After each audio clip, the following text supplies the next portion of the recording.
पुरुषार्थ करने वाले ब्राह्मण सतयुग त्रेता में आवेंगे तो, लेकिन कम जन्म लेंगे, कम कलाओं वाले ब्राह्मण बनेंगे, परम धाम से बाद में आवेंगे। तो आत्मा की जीवन मुक्ति की स्टेज कम हो जाएगी।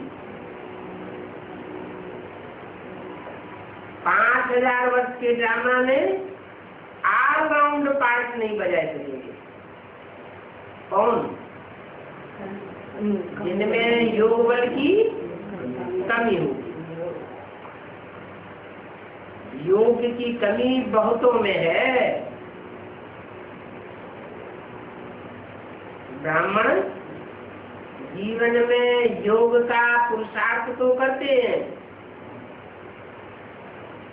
लेकिन पहचान न होने के कारण, पूरी समझ न होने के कारण याद में कमी रह जाती है। पूरी याद में रह नहीं सकते हैं। बाबा अपने लिए भी बताता है क्या, मैं बहुत कोशिश करता हूँ भोजन करते समय आदि से अंत तक बाबा की याद में रहूं। क्या होता है, 2-4 गिट्टी खाता हूँ और याद भूल जाती है।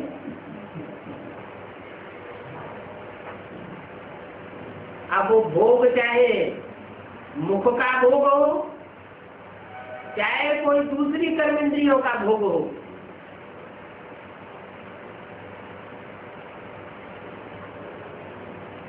कर्म इंद्रिय तो है ना, एक से एक पावरफुल कर्म इंद्रिय है।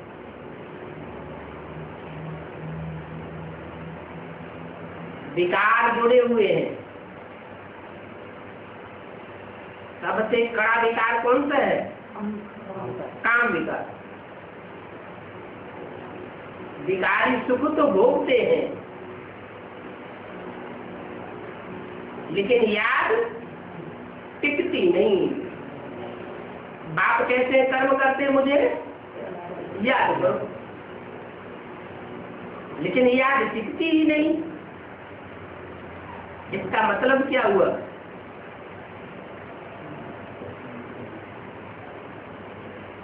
विकार आते हैं देह के संग से कि विदेही से। विकार किससे आते हैं? विदेही से आते हैं। विदेही माने सेवक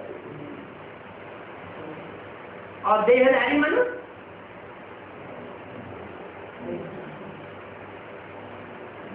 जो विकारी बनते हैं। देहधारियों की पैदाइश इस दुनिया में किससे हुई? विकार से हुई। तो बोला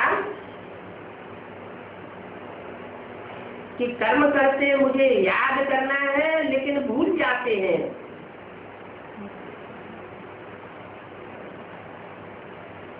बाकी बच्चों की बातें सामने आ जाती है तो बाबा भी भूल जाते हैं। यह भी कभी समझते हैं और फिर उसके लिए खूब पुरुषार्थ करते हैं। कौन? ब्रह्मा बाबा। बत्ती में भी बुद्धि नहीं ठहरती है तो अपने को ड्यूटी पहनते थे। फिर ये ख्याल आता है कि बाबा की याद ही नहीं आती तो अपने को ड्यूटी काटते थे। याद ही नहीं करेंगे तो विक्रम विनाश कैसे होंगे? ला कहता है कि पिछाड़ी में याद में बैठे बैठे ही शरीर छोड़ना। अगर बैठे बैठे शरीर छोड़ दिया, स्वेच्छा से शरीर छोड़ दिया, इच्छा मृत्यु हो गई तो क्या फायदा होगा? है? इच्छा मृत्यु हो गई तो इस दुनिया के जंजाल से, इस कलीबी दुनिया से हमेशा के लिए छूट जाएगी। हमेशा का मतलब ऐसे नहीं कि 5000 वर्ष तक की चीज छूट जाएगी, माना लंबे समय तक मुक्ति हो जाएगी। याद में बैठे बैठे शरीर छोड़ना है। शिव बाबा की याद में रहते प्राण तन से निकले। एक बात के बिना और कोई को भी याद न करे, ऐसी आप भी विचारी याद पक्की हो जाए। कहीं भी आसक्ति न हो, न देह में, न देह के संबंधियों में, न देह के पदार्थों में। तो ये प्रैक्टिस करनी होती है कि हम तो नंगे आए थे, नंगे वापस जाना है। बच्चों को बार बार समझाते रहते हैं कि बहुत मीठा बनना है, दैवी गुण भी होने चाहिए। ये देह अभिमान का भूत होता है ना, जो दैवी गुण धारण नहीं करने देता है। अपने पर बहुत ध्यान रखना है, अपने पर बहुत ध्यान रखना है। माना आत्मिक स्थिति की स्मृति जाने न पाए, बहुत प्यार से चलना है। बाप को याद करना है और चक्र को याद करना है। चक्र का राज किसको समझाओ तो भी कोई बंदर खा देंगे। 84 जन्म तो कोई को याद नहीं रहते, तो 84 लाख योनियों में चक्कर कैसे काटेंगे? दुनिया वाले क्या कहते हैं कि 84 लाख का चक्कर है, और बात कहते हैं 84 लाख योनियां तो है, लेकिन मनुष्य आत्मा 84 लाख योनियों में जाती नहीं है। मनुष्य का जन्म मनुष्य योनि में ही होता है। हाँ, भक्ति मार्ग में जो भी बातें आई हैं वो यादगार कहाँ की है? कैसे ये 84 जन्म और 84 लाख योनियों की बात कैसे यहाँ लागू होती है?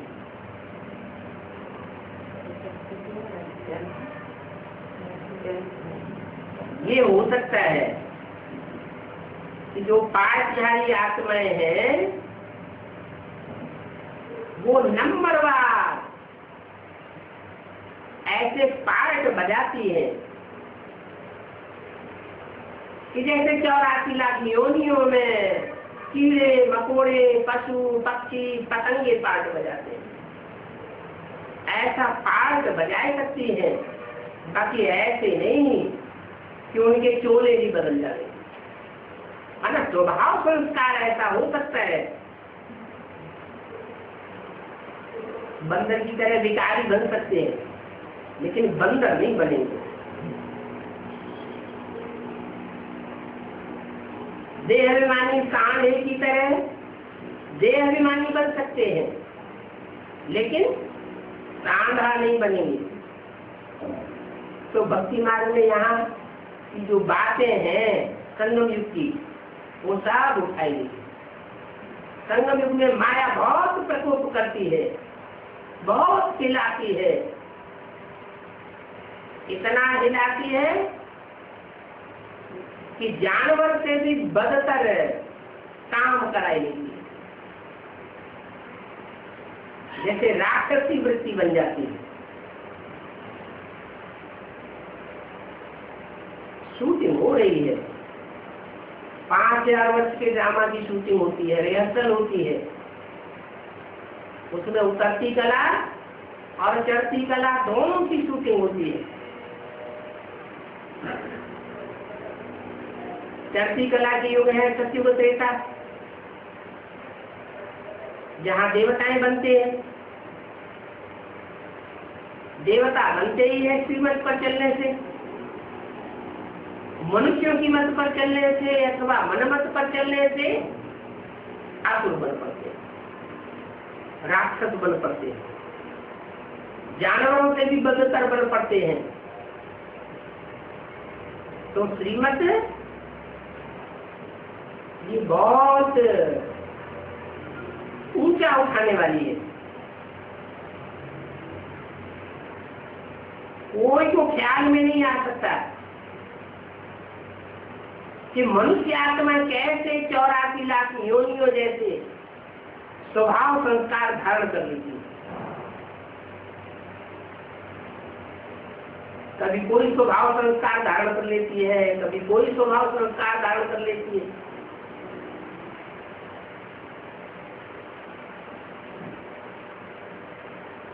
जैसे सर्प की पूजा होती है भक्ति मार्ग में,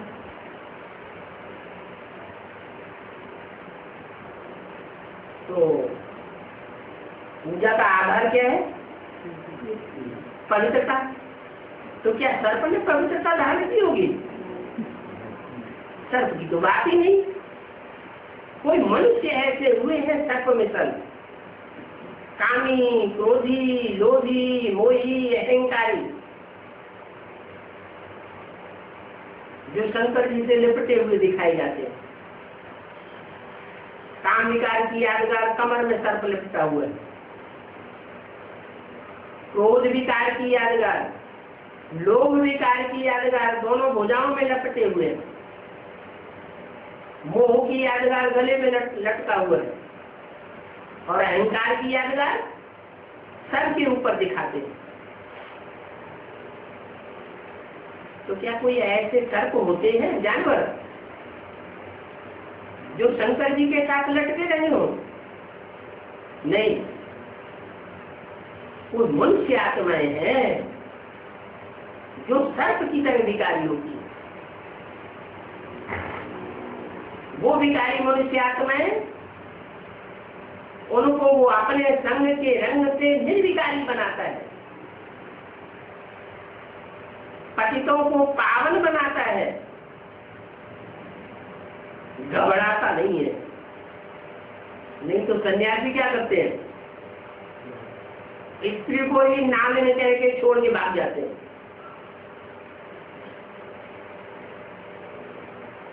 है खुद में कमजोरी, कहीं इनके संग के रंग से हम पतित न हो जाए, बुद्धि हमारी पूरी भ्रष्ट न हो जाए, इसलिए छोड़ के भागते हैं।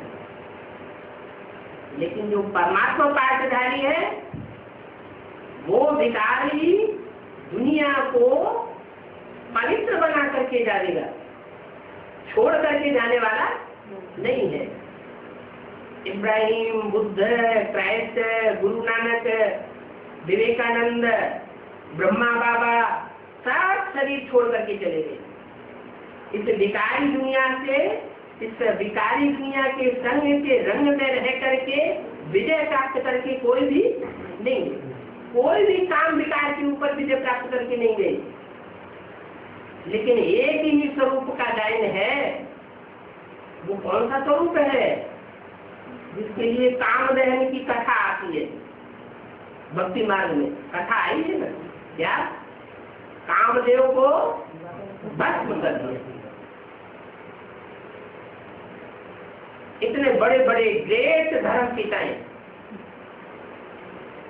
वो भी काम विकार की दुनिया में आकर के अपने को उस दुनिया में मिक्स कर गए, पतित बन गए,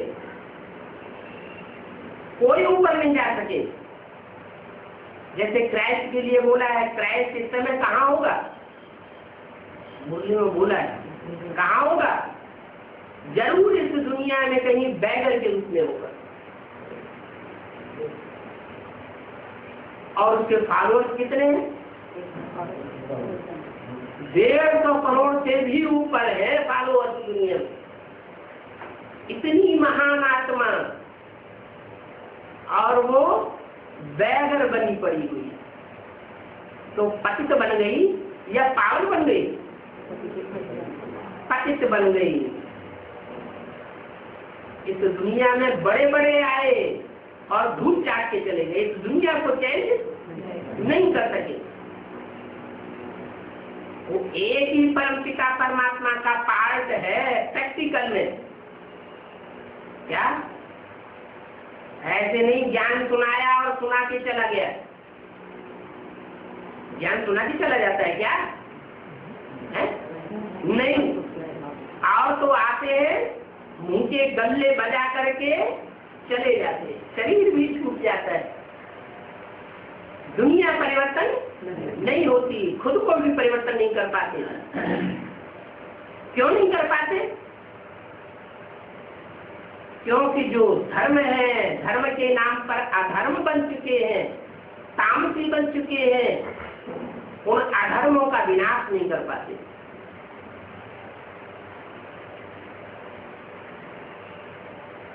जो पुराने पुराने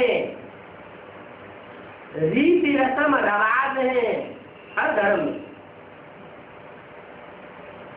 जो समाज को नीचे गिराने वाले हैं, उनको नष्ट नहीं कर पाते। एक बाप ही ऐसा है जिसे आदम, आदिदेव, आदिनाथ कहा जाता है। वो प्रैक्टिकल में हुआ है बाप कोई, यह हवा की बात है, कोई प्रैक्टिकल में हुआ है जिसकी यादगार में उसके नग्न चित्र आज तक भी दुनिया में सबसे जास्ती तादाद में पूजे जाते हैं। ये जो इतने विशाल रूप में पूजा हो रही है, उसका आधार क्या है? प्योरिटी। उसने वो प्योरिटी संसार के सामने प्रैक्टिकल में धारण करके दिखाई, जो कोई भी धर्म पिता, कोई भी महान आत्मा, कोई भी ऋषि मुनि ऐसी प्योरिटी धारण नहीं कर सके। क्या प्योरिटी? कौन सी प्योरिटी? नहीं, संपर्क, संसर्ग, संबंध में आते हुए, इंद्रियों के क्लोज कांटेक्ट में आते हुए, अमोघ वीर्य बन करके रहा। एक का ही गायन है, अनेकों का गायन नहीं है। वो पावर उसे कैसे प्राप्त होती है? याद। और सब्जेक्ट चाहे कच्चे रह जाए, लेकिन एक सब्जेक्ट में अगर 100% पास है, तो सब सब्जेक्ट में उसे पास मार्क्स मिलेंगे या फेलियर हो जाएगा। गायन है योग बल से विश्व की बात है, सिर्फ योग बल से विश्व की बात का हिस्सा लेता है। चित्रों में शंकर जी को कहीं भाषण देते हुए दिखाया है? नहीं दिखाया। भाग दौड़ की कोई सेवा करते हुए दिखाया? कोई भी कर्म करते हुए दिखाया? क्यों? विष पीते हुए नहीं दिखाते हैं?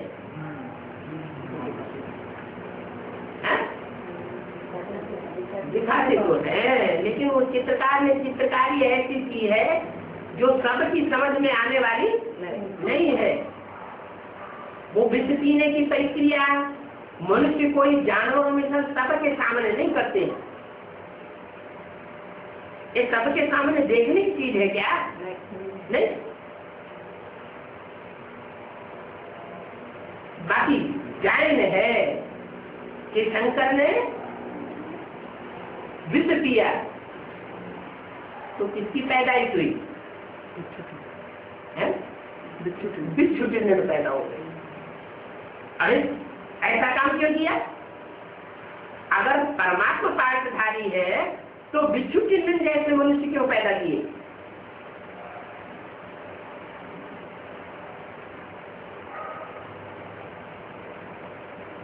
प्रजापिता के बारे में ये बात आती है कि उन्होंने यज्ञ रचा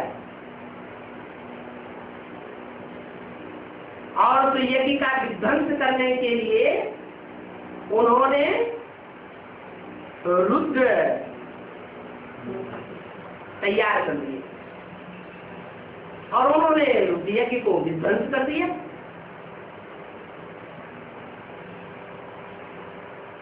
तो ये कथाएं कहाँ की है? इतना अच्छा कार्य है, यज्ञ हो रहा था, उस यज्ञ को उन्होंने विध्वंस कर दिया। लेकिन यज्ञ कैसा हो रहा था? सारी दुनिया को आमंत्रित किया गया और किसको आमंत्रित नहीं किया गया? शंकर जी को आमंत्रित नहीं किया गया। जो विश्व का पिता है उसको आमंत्रित नहीं किया गया और सारी दुनिया को आमंत्रण दिया गया। तो ये धर्म का कार्य ईर्ष्या देश से रहित होकर के हुआ या ईर्ष्या देश से भरा पूरा हुआ? क्या कार्य हुआ? ईर्ष्या देश से भरा पूरा कार्य हुआ, उसे धर्म का कार्य कहेंगे? आत्म की स्थिति का कार्य कहेंगे? आत्मा आत्मा भाई भाई का कार्य कहेंगे? तो ये धर्म हुआ या अधर्म हुआ? इसलिए शास्त्रों ने प्रजापति को बकरे की दाढ़ी दिखाई।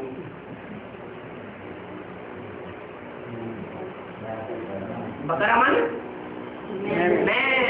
मैंने किया, मैं करने वाला हूँ। ये अहंकार का उच्छेदन करना जरूरी है। दुनिया में इतने इतने धर्म पिताए हुए, इतने बड़े बड़े धर्मों की स्थापना की, मठपंथ स्थापन हुए, मैं करते करते चले गए और उनके फॉलोअर्स भी मैं कर रहे हैं, मैं करूंगा इस दुनिया को स्वर्ग मैं बनाऊं। जैसे गांधी जी क्या कैसे चले गए, राम राज्य स्थापन करेंगे। और बेहद के गांधी जी ब्रह्मा जी क्या कैसे चले गए, स्वर्ग स्थापन करूंगा, ये करूंगा, वो करूंगा, और बीच में ही प्राण छूट। और स्वर्ग की जगह और क्या नरक ही स्थापन हो गया। तो धर्म के नाम पर धतिंग स्थापन हुए पड़े हैं दुनिया में। अंधश्रद्धा अंधविश्वास युक्त कर्म हो रहे हैं। उन अंधश्रद्धा अंधविश्वास का उच्छेदन जब तक नहीं हुआ, उन अधर्मों का नाश नहीं हुआ है, उन अधर्मियों का नाश जब तक नहीं हुआ है, तब तक नई दुनिया की स्थापना संसार में प्रत्यक्ष नहीं हो सकती। और ये कार्य कोई ने भी नहीं किया। धर्म पिताएं आए, अपने अपने धर्म की धारणाएं स्थापन कर दी और धारणाएं स्थापन करके चले गए। पुराना पल खलास नहीं हुआ और नया धर्म स्थापन करके चले गए। कोई घड़ा हो, उसमें 4 से 10 बूंद विष का रखा हुआ हो और उसमें दूध पे दूध डालते चले जाओ, नए घड़े उड़े दो, तो क्या बना रहेगा? विष का विष ही बना रहेगा। इस दुनिया में से जब तक पाप का पूरा उच्छेदन नहीं होता, पापियों का पूरा उच्छेदन नहीं होता, अधर्म का पूरा नाश नहीं होता, तब तक सत्य धर्म की सतुरी दुनिया स्थापन नहीं हो सकती। और ये तभी हो सकता है जब योग बनो।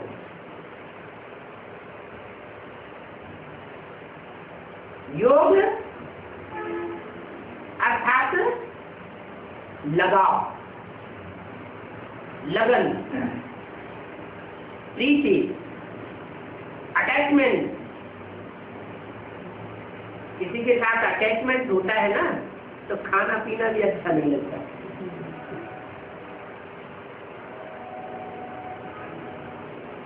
उसको कुछ अच्छा खाने पीने को दो, 36 प्रकार के भोजन बनाने के दो, वो भी उसको अच्छा नहीं लगेगा। क्यों नहीं अच्छा लगेगा?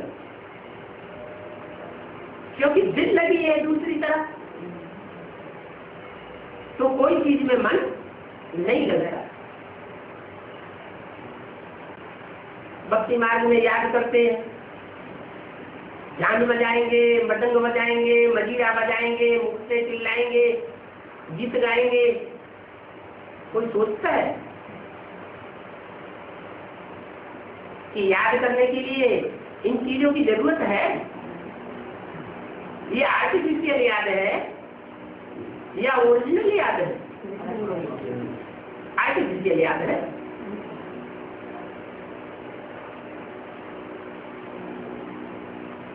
बेसिक नॉलेज में भी मुरली में बोला गया, ये जो टैप रिकॉर्डर है ये बहुत अच्छी चीज है। इसलिए एक्यूरेट बात सुनाती है। माने बाबा ने, ब्रह्मा बाबा ने जो बोला उसको एक्यूरेट सुनाएगा, कुछ भी काट छांट नहीं होगी। तो हर बच्चे को जिसके पास पैसे हैं वो अपने पास टेप रिकॉर्डर रखना चाहिए। नाजुक चीज है, थोड़ा संभाल के रखनी पड़े तो दूसरों की वाणी अच्छी सेवा हो, ओरिजिनल बाबा की वाणी सुनने को मिलेगी। लेकिन फिर हुआ क्या, जो भक्त किस्म की आत्माएं दूसरे दूसरे धर्मों की यज्ञ में घुसी हुई है, उन्होंने क्या करना शुरू कर दिया, बाबा की वाणी सुनाई, बाबा की वाणी सिक्योर करके रखी, सुरक्षित करके रखी, या गीत और मृदंग मजीरा बजाना शुरू कर दिया उसने। कोई आर्टिफिशियल याद शुरू हो गई। जैसे भक्ति मार्ग में आर्टिफिशियल थे वैसे ज्ञान मार्ग में भी आर्टिफिशियल हो गए। तो याद कच्ची हुई या पक्की हुई, है तो कच्ची याद हो गई। जिससे लगन लग जाती है, जिससे प्यार हो जाता है, स्नेह हो जाता है, लगाव हो जाता है, उसकी याद के लिए कोई आधार की जरूरत नहीं है। वो ऑटोमेटिक याद आती है। याद आती नहीं है, याद सताती है। समस्या ये नहीं होती कि याद कैसे करें, समस्या क्या होती है, याद कैसे भूले, ऐसी स्थिति हो जाती है। और अभी क्या है,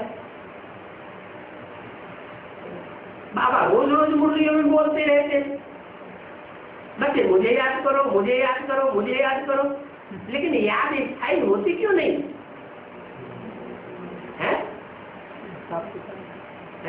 जन्मों में हिसाब किताब सामने आए थे, उस दिन के हिसाब किताब सामने आते रहे, ये कब तक आते रहेंगे? माना हिसाब किताब जब खत्म हो जाएंगे, पूर्व जन्म के पापों के हिसाब किताब जब खत्म हो जाएंगे तब याद आएगी। इसका मतलब ये बात झूठी हो गई कि परमात्मा की याद से पूर्व जन्मों के पाप कर्म भस्म होते हैं।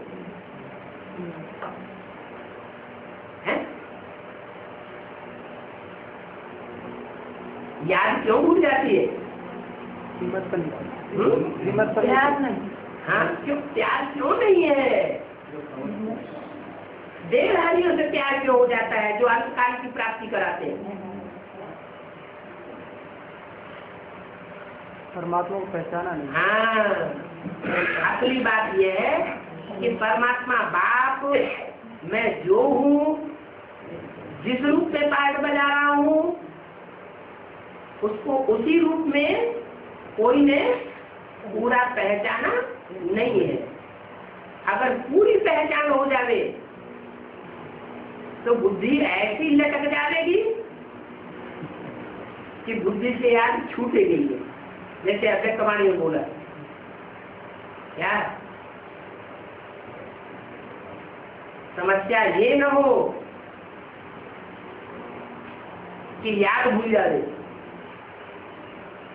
समस्या ये कि याद भूले कैसे।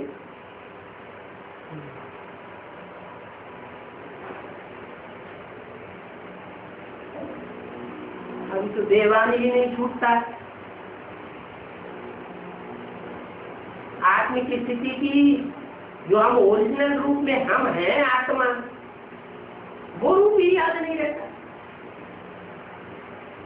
मैं आत्मा ज्योति बिंदु हूँ, ये स्मृति 24 घंटे में कितनी रहती होगी?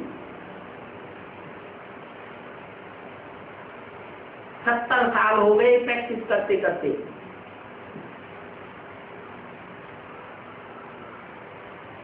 चौबीस घंटे में कितनी याद रहती होगी? बाबा कहते हैं 8 घंटे अगर बीज रूप के स्टेज में टिक जाए, बीज माना बिंदु, तो पुरुषार्थ समझो पूरा हो गया, अष्ट देवों की लिस्ट में आ जाएंगे। तो अभी कितना हो रहा है? अरे कोई तो बोलो है? 8 घंटे की जगह कितना हो रहा है? बाबा तो लक्ष्य देते हैं निरोगी कंचन काया बनेगी 8 घंटे याद पूरी होने पर। ये काया जो है ना शरीर, इसमें जो भी रोग शोक है वो सब खलास होने लगे, क्योंकि बीज सुधर जाएगा, आत्मा ज्योति बिंदु एकाग्र हो जाएगी, तो इसका शरीर रूपी वृक्ष भी सुधर जाएगा। तो 70 साल में तो हम कितने पहुंचे, एवरेज कितने पहुंचे होंगे? हैं? कोई निरोगी बन रहा है? ब्रह्मा बाबा शरीर छोड़ते छोड़ते गए, जिस दिन शरीर छोड़ा उस दिन भी खांसी ने पकड़ लिया। अच्छा उनकी बात छोड़ दो, एडवांस पार्टी में आ जाओ। एडवांस पार्टी में मुखिया कौन है? कौन है? एडवांस पार्टी का तथाकथित ब्राह्मणों ने क्या नाम रखा है? शंकर पार्टी। शंकर पार्टी नाम रखा है तो कोई शंकर भी होगा ना, मुखिया हुआ ना, तो उसका क्या हाल? जिसको शंकर कहते हैं उसका क्या हाल है? कोई बीमारी है या नहीं है? कंठ में काया बन गई है? क्या है? बड़ी बीमारी जो आधुनिक बीमारी है। कौन सी आधुनिक बीमारी है? आज की दुनिया के लोगों को जो बीमारी पकड़ती है वो बीमारी है। नहीं याद आ रही है? Blood pressure.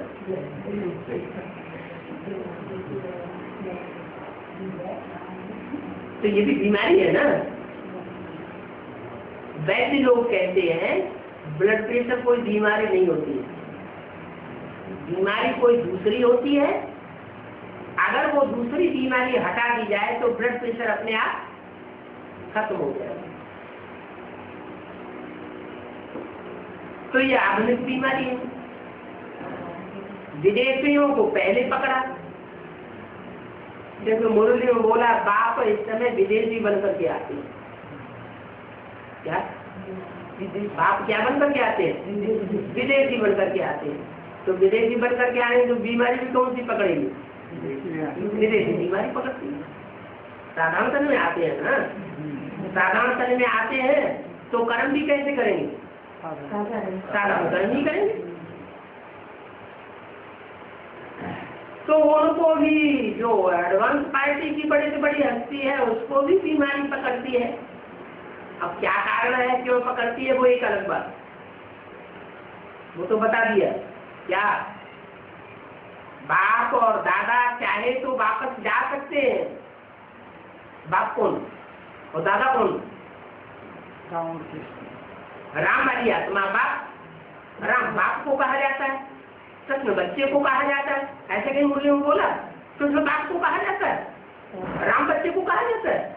कहीं बोला मुरली में? नहीं बोला। मतलब राम वाली आत्मा जो है वो बाप के रूप में पार्ट बजाती है, मनुष्य शक्ति का बाप। और कृष्ण वाली आत्मा मनुष्य शक्ति की शुरुआत में ही अपर नंबर का प्रिंस अर्थात बच्चे का पार्ट बजाती है। तो ये दोनों आत्माएं अभी ब्राह्मणों की संगम इस दुनिया में मौजूद है। बल ब्रह्मा ने शरीर छोड़ दिया तो भी कोई तो कोई बच्चे में प्रवेश करके पार्ट बजाती है। ब्रह्मा को सितारा कहा जाता है, सूर्य कहा जाता है या चंद्रमा कहा जाता है? चंद्रमा कहा जाता है। ब्रह्मा की आत्मा संपूर्ण हो गई या अधूरी है? अभी भी अधूरी, क्योंकि सूक्ष्म शरीर के बंधन में है। सूक्ष्म शरीर का बंधन भी है तो भी अधूरापन कहेंगे, संपूर्ण नहीं कहेंगे। सूक्ष्म शरीर का भी बंधन खत्म हो जाए, निराकारी निर्विकारी निरहंकारी स्टेज बन जाए तो वो अधूरा चंद्रमा जिस ब्राह्मण के अंदर प्रवेश करके पाठ बजाता है उसकी यादगार में शंकर के मस्तक में क्या दिखाते हैं? अर्धचंद्र।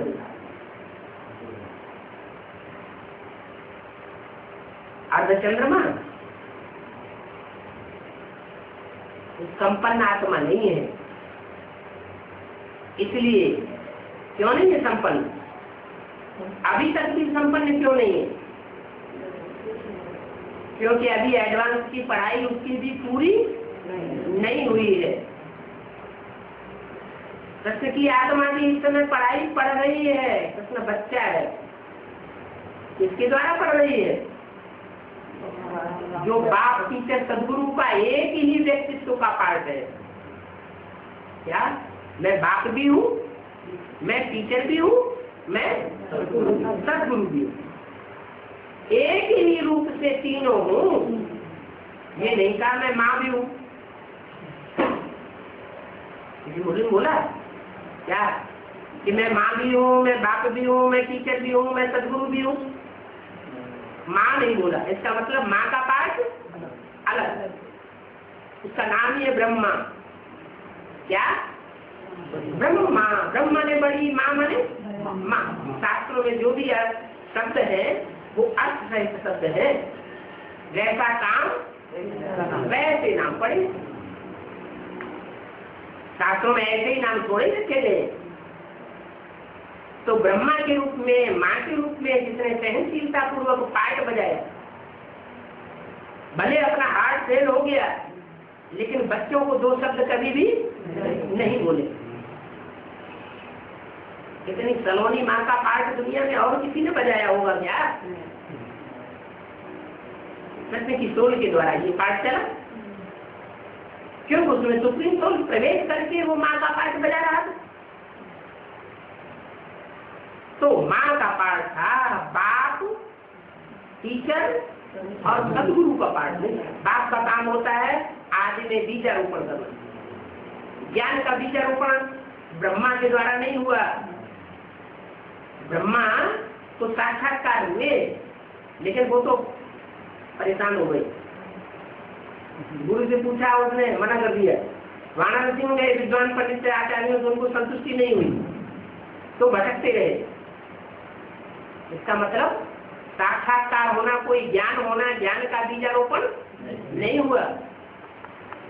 ज्ञान का बीजारोपण तब हुआ जब अपनी गति पर पहुंचे कलकत्ते। जिन बच्चों के लिए बोला है मुरली में, ऐसे ऐसे बच्चे थे जो मम्मा बाबा को डायरेक्शन देते थे, ड्रिल कराते थे, टीचर बन करके बैठते थे, वो बच्चे अभी यज्ञ में नहीं। कारणे अकारणे चले गए, राम फेल हो गया, बोलते ही नहीं। तो वो आत्माएं जो यज्ञ के आज में, जिनमें पहले पहले शिव ने प्रवेश करके बाबा के, ब्रह्मा बाबा के साक्षात्कारों का अर्थ खोला था, वो ही ज्ञान का बीजारोपण हुआ। ब्रह्मा बाबा की बुद्धि में, क्योंकि प्रैक्टिकल में साक्षात्कार हुए थे, ये पक्का बैठ गया मैं कृष्ण बनने वाला हूँ, क्योंकि कृष्ण का साक्षात्कार उनको हुआ। मैं विष्णु बनने वाला हूँ क्योंकि विष्णु का साक्षात्कार उनको हुआ। इस दुनिया का विनाश होने वाला है, विनाश का साक्षात्कार हुआ तो भले रो पड़े लेकिन साक्षात्कार तो उन्हीं को हुआ ना। उस व्यक्ति को तो नहीं हुआ जिसके द्वारा ये साक्षात्कार होकर ऐसे खोला गया, ज्ञान का बीज डाला गया। तो बीजारोपण करने वाला पिता। इसलिए संस्कृत वाली गीता में भी आया, हम बीज प्रथम पिता, मैं बीज बोने वाला पिता हूँ। काहे का बीज? ज्ञान का बीज बोले। वो ज्ञान का बीज बोने वाला बात यज्ञ के आज में ही चला गया बीज बोकर, क्योंकि आज में जो पाठ है वो काम खत्म हुआ तो रह करके क्या करेगा? बीज डाल दिया गया धरणी में। धरणी माने माता, माता माने ब्रह्मा। अब वो बीज है वो तो पैदा हुआ कि नहीं? तो फल हो गया। सन 800 तक ब्राह्मणों की ढेर पैदाइश हो गई उस बीज की। ब्रह्मा से कौन की किसकी पैदाइश होती है? ब्रह्मा से ब्राह्मण निकले, मुख से, मुख का ज्ञान सुनकर। हाँ, ये बात दूसरी है कोई मुखवंशावली बने, कोई मुखवंशावली बने। कोई ने मुख से निकले हुए ज्ञान को प्रियरिटी दी, महत्व दिया। जो मुख से मुरलियां निकली, उन मुरलियों को अपने जीवन की लाठी बनाया। और कोई ने मुख से निकली हुई वाणी को अपने जीवन की लाठी नहीं बनाया, ब्रह्मा बाबा के शरीर को लाठी बनाया। ब्रह्मा बाबा के शरीर को, चेहरे को ही देखते रहते थे, ज्ञान ध्यान सुनने जैसे भूल जाते थे। ब्रह्मा बाबा के द्वारा जो भी यज्ञ की दुनिया में प्रॉपर्टी इकट्ठी हुई, उसके ऊपर उनकी नजर थी। नजर थी तब तो वर्ल्ड बाबा की जानकारी के बगैर बना दिया।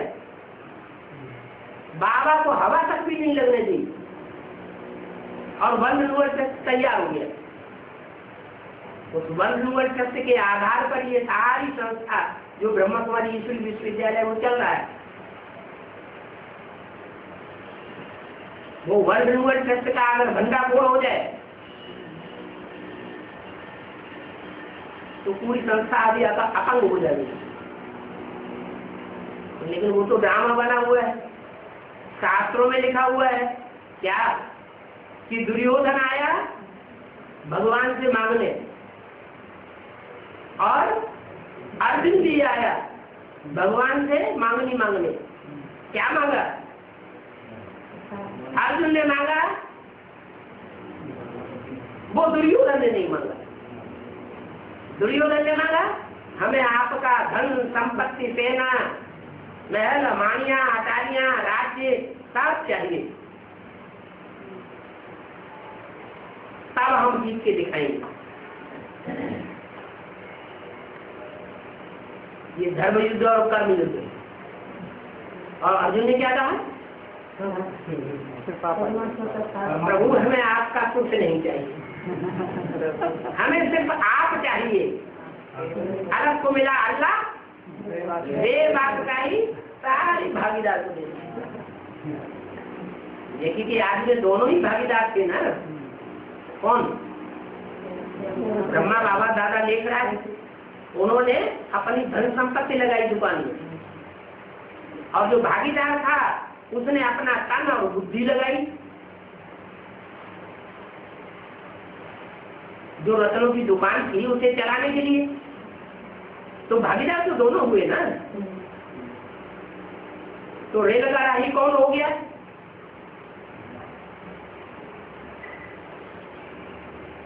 उस समय की बात है, ये की आज की। अलग कौन हुआ? जो आज में भी खड़ा हुआ था, अंत में भी खड़ा हुआ है, और अंत तक जब तक नई दुनिया की स्थापना नहीं होगी, पुरानी दुनिया का विनाश नहीं होगा, तब तक खड़ा रहेगा। खड़े हुए डंडे को कहा जाता है अलग, बिंदु अलग की, बिंदु को कहा जाता है नुक्ता। बिंदु कौन है? अलग कौन है? और बे कौन है? बे माना पड़ा हुआ डंडा। उर्दू में अलग बिंदु को नहीं कहा जाता, खड़े डंडे को अलग कहा जाता है, बिंदु को नुक्ता कहा जाता है, पड़े डंडे को बे कहा जाता है। तो पुरुषार्थ करते करते कौन पड़ गया और कौन अंत तक खड़ा रहता है, और कौन अंत तक बिंदु का बिंदु ही बन करके रहता है, और बिंदु बन करके ही वापस चला जाता है, फिर इस दुनिया में वापस नहीं आता। कौन है? शिव है ज्योति बिंदु, अलग है रामवादी आत्मा, और दे है सत्यवादी आत्मा।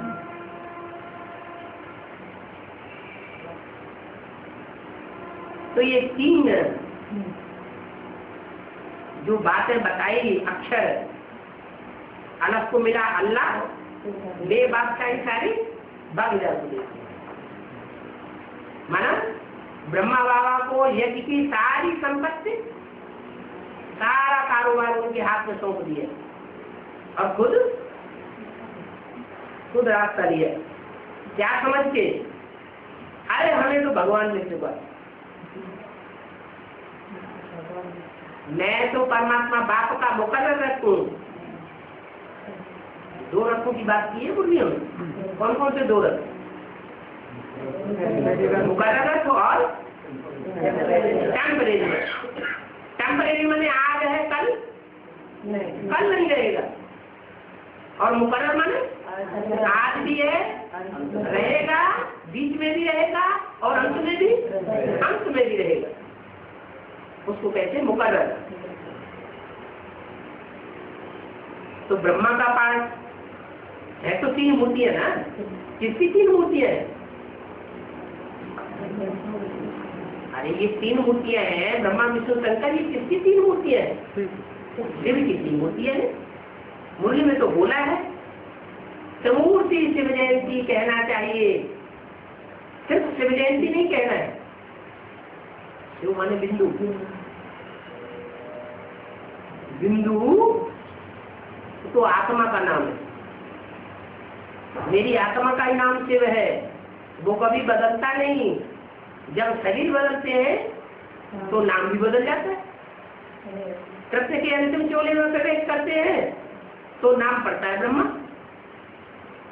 राम के अंतिम चोले में प्रवेश करते हैं तो नाम पड़ता है शंकर। नाम बदल जाता है तब जब शरीर में प्रवेश करते हैं। तो एक ही सुप्रीम सोल 3 मूर्तियों के रूप में संसार में प्रत्यक्ष होता है। ब्रह्मा के रूप में और बीच में शंकर के रूप में और अंत में विष्णु के रूप में पालना करने के लिए। ये 3 मूर्तियां हैं जो विश्व विजय करके दिखलावे तब होवे प्रणपूर्ण हमारा। आज तक भी झंडारोहण करते हैं तो गाते हैं क्या? सारा भारत गाता है। क्या गाता है? झंडा ऊंचा रहे हमारा विजयी विश्व तिरंगा। क्या तो कपड़े का झंडा विश्व विजय करेगा क्या है? कोई चैतन्य 3 मूर्तियां होनी चाहिए ना। जो 3 मूर्तियां संसार में विश्व विजय का झंडा फहराती है। इस कपड़े का झंडा तो चाहे जितने फहरा लो, चाहे जितनी बिल्डिंगें बना लो और कपड़े का झंडा फहरा लो, ये तो आसान है। लेकिन बाप की प्रत्यक्षता का झंडा फहराना ये आसान काम नहीं है। क्या उन तथाकथित ब्राह्मणों का बड़े से बड़ा जो नहीं, बड़े से बड़ा महारथी जो गाया जाता था, कौन? नहीं, प्रकाश मणि दादी को तो लकब उसने दिया मुख्य प्रशासिका। वो चाटुकार हुए। अब जैसे हर धर्म होता है ना, तो हर धर्म में बड़े बड़े गुरुओं को के चाटुकार होते हैं, वो उनको लकब दे देते हैं। लेकिन बड़ा पुरुषार्थी कौन था जो ज्ञान में बड़ा महारथी माना जाता था? जगदीश भाई। वो जगदीश भाई भी शरीर छोड़ते छोड़ते कह गए क्या? अगतवाणी में बोला है कि मेरी एक आस रह गई। क्या? कि मैं बाप को प्रत्यक्ष नहीं कर सका।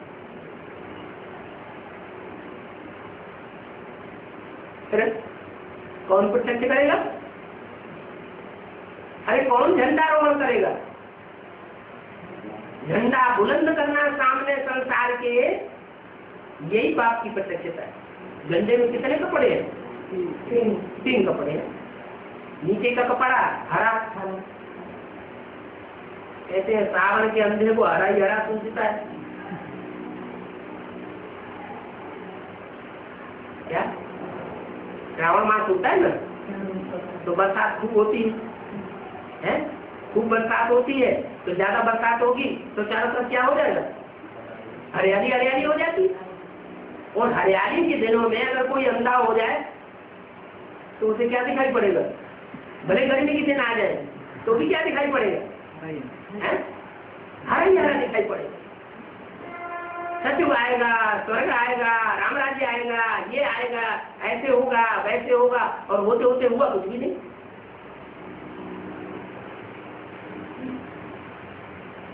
जैसे हद के गांधी जी कहते थे, तो वो तो हद के गांधी जी की बात है। लेकिन फिर भी सहनशीलता का जैसा पाठ बजाया, ऐसी सहनशीलता का पाठ दुनिया में कोई भी बजा नहीं सकता। माँ के रूप में तो उन्होंने हक अदा करके दिखाया। बल सुप्रीम सोल का वो करिश्मा था, आत्मा का करिश्मा नहीं था, लेकिन निमित्त तो कोई बना ना। जो निमित्त बनता है उसका नाम बाला होता है।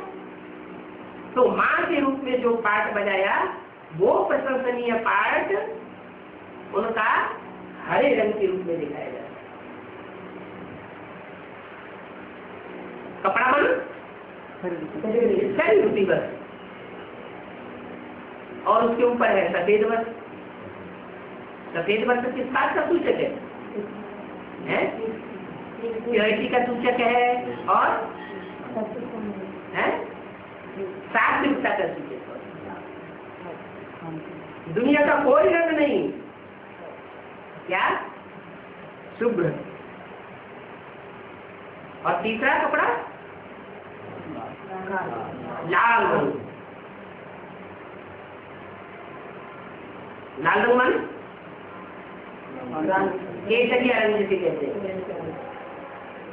का मतलब क्या है? खूनी क्रांति। क्या हिंसक क्रांति?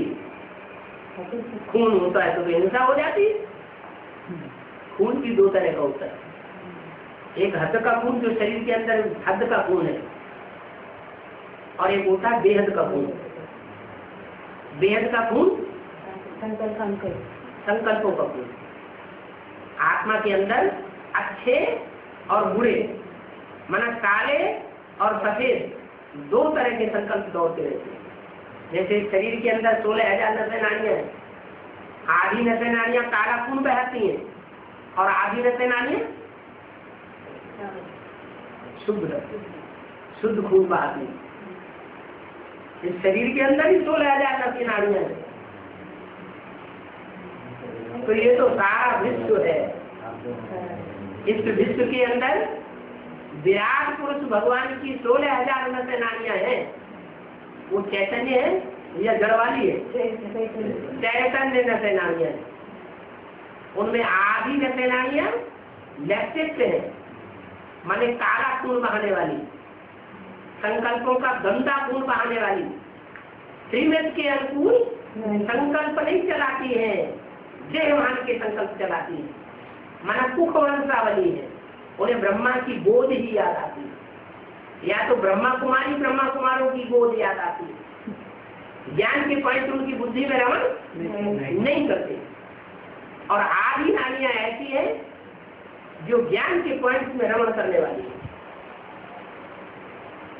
क्या कोई देहधारी का चिंतन करने वाली नहीं है। अगर आता भी है चिंतन तो उन्हें अच्छा नहीं लगता, उसे छूटना चाहती है।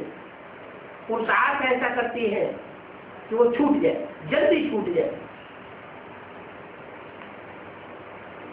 तो ये चैतन्य 16,000 नसें नाड़ियां ब्राह्मणों की दुनिया में अभी कार्य कर रही है।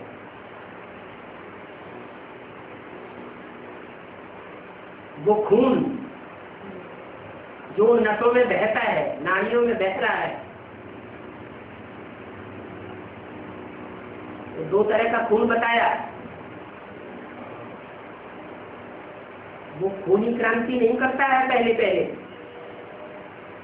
सिर्फ जिस लाल वस्त्र रूपी शरीर के अंदर पार्ट बजाता है सब धर्मों का विनाश करने के लिए, अंधश्रद्धा अंधविश्वास का हनन करने के लिए पार्ट बजाता है, भक्ति को खलास करने का पार्ट बजाता है। वो सिर्फ खूनी क्रांति नहीं कराता है। कौन सी क्रांति कराता है? ज्ञान की क्रांति कराता है। माना संकल्पों का खून, जो दुष्ट खून बह रहा है, उन दुष्ट खून बहने वालों का नाश होता है। वो ज्ञान में से टूट पड़ते हैं, फिर बाद में भले खलास हो गए। और जो श्रीमत पर चलते हैं वो शुद्ध खून वाली नारियां है, वो बन गए। और नई दुनिया की स्थापना में सहयोगी बनती है। जो काली माइयां है क्या, भक्ति मार्ग में 2 तरह की देवियां खास सिखाई है, एक गौरी महागौरी और दूसरी काली और महाकाली दिखाते हैं ना। ये वो नारियों का रूप है, काले कर्म करने वाली। संसार को ये दिखाएंगे सफेद वस्त्र पहन करके हम बड़े शुभ हैं, बड़े पवित्र हैं, और अंदर से घुट रहे हैं, जैसे वैश्याएं घुटती रहती हैं। ऐसे जिंदगी बन गई है।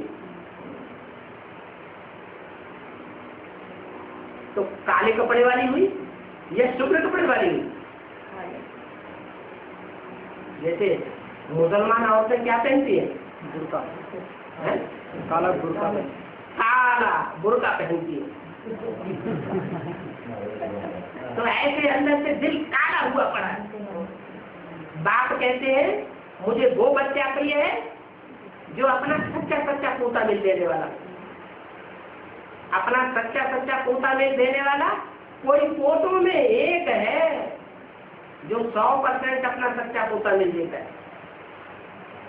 इसका मतलब नंबरवार भी होंगे। तो जो नंबरवार है उन नंबरवार की लिस्ट में कोई 50% भी होंगे सच्चा पोता मिल देने वाले। तो पास की लिस्ट में गिरे जाएंगे या झूठ की लिस्ट में? अरे 33% में भी पास हो जाते हैं क्या?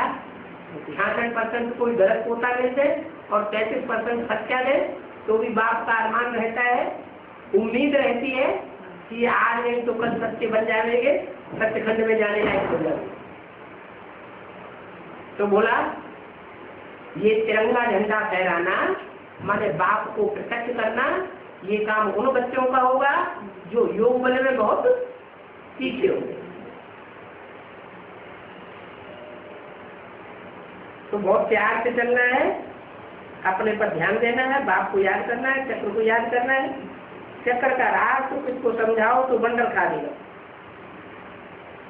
84 जन्म कोई को याद नहीं रहते हैं, तो 84 लाख योनियों की तो बात हो ही नहीं सकती, ध्यान में भी नहीं आ सकता है। चक्र को याद रखो तो अहोश होगा। अभी तो नाटक पूरा होता है, अभी वैराग आ जाना चाहिए। पूरा पूरा वैराग आएगा तो भक्ति का अंत हो जाएगा।